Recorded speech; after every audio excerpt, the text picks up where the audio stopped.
who insist that climate change is one big hoax, even a political conspiracy.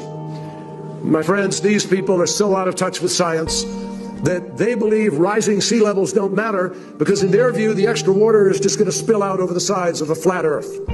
They're wrong, obviously.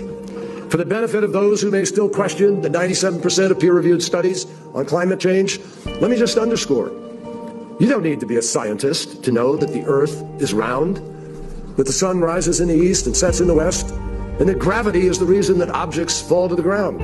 You could pick 100 different examples of simple things that happen every day that reflect science and determinations of science. And you don't need to be a scientist. And we need, as responsible leaders, to take account of science, not some cockamamie ideological hypothetical, but science. And we need to make clear that those members of the Flat Earth Society are on the wrong side of history.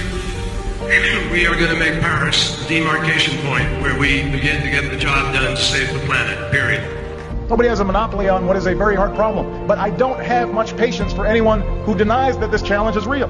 We don't have time for a meeting of the Flat Earth Society. And we've heard this kind of thinking before.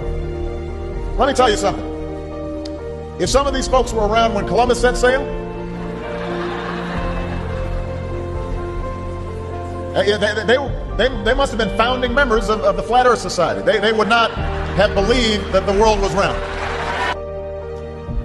60 years ago, when the Russians beat us into space, we didn't deny Sputnik was up there. We didn't argue about the science or shrink our research and development budget. We built a space program almost overnight, and 12 years later, we were walking on the moon.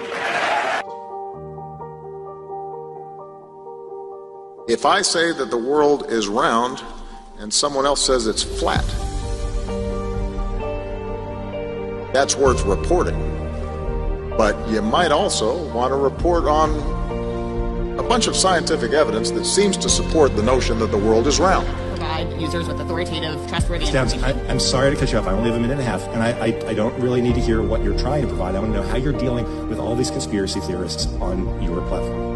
So the first way is by demoting low-quality content and promoting more authoritative content, and the second is by providing more transparency for users. So we're introducing boxes that provide factual information at the top of results that have shown themselves to turn up a lot of information that is counterfactual, such as searching for the Earth is flat on YouTube, where you see a lot of... Your response is to put a box saying, nope, the Earth is not flat.